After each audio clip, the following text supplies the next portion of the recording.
Whoa! Whoa! Whoa! Abba! Whoa! যুক্তরাষ্ট্র, Israel ও ইরানের মধ্যকার যুদ্ধটি 3 সপ্তাহে গড়ালো।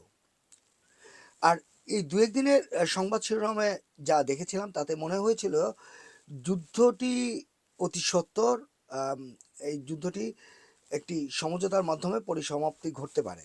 কিন্তু আজকের যে শিরোনামটি, এই শিরোনামটি পড়া মানে দেখার পর এবং পড়ার পর মনে হচ্ছে যে না, যুদ্ধ এই মুহূর্তে বোধহয় সমাপ্তি ঘটবে না যুদ্ধের।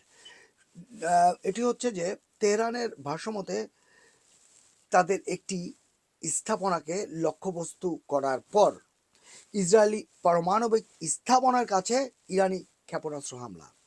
প্রথম ইসরায়েল হামলা করেছেন, কিন্তু এরপরে আবার পাল্টা আক্রমণ হয়েছে, তাও আবার এটি একটি পারমাণবিক স্থাপনার নিকটে।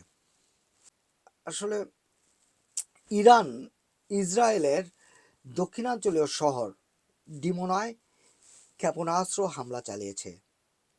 এতে অন্তত 47 জন আহত হয়েছেন।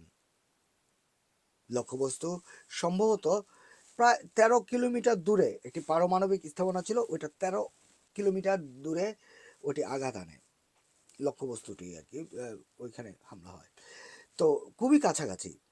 13 kilometre is not too fur.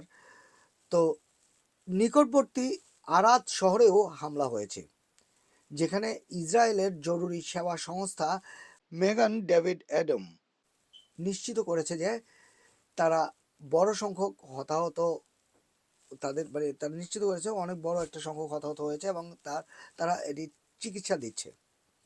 এই সপ্তাহে যুক্তরাষ্ট্রের একটি ভূগর্ভস্থ সামরিক স্থাপনায় বোমা হামলার পর হরমুজ প্রণালীতে জাহাজ চলাচলকে হুমকি দেওয়ার ক্ষেত্রে তেহরানের সক্ষমতা ক্ষতিগ্রস্ত হয়েছে বলে মার্কিন সেন্ট্রাল কমান্ড জানিয়েছে এটি।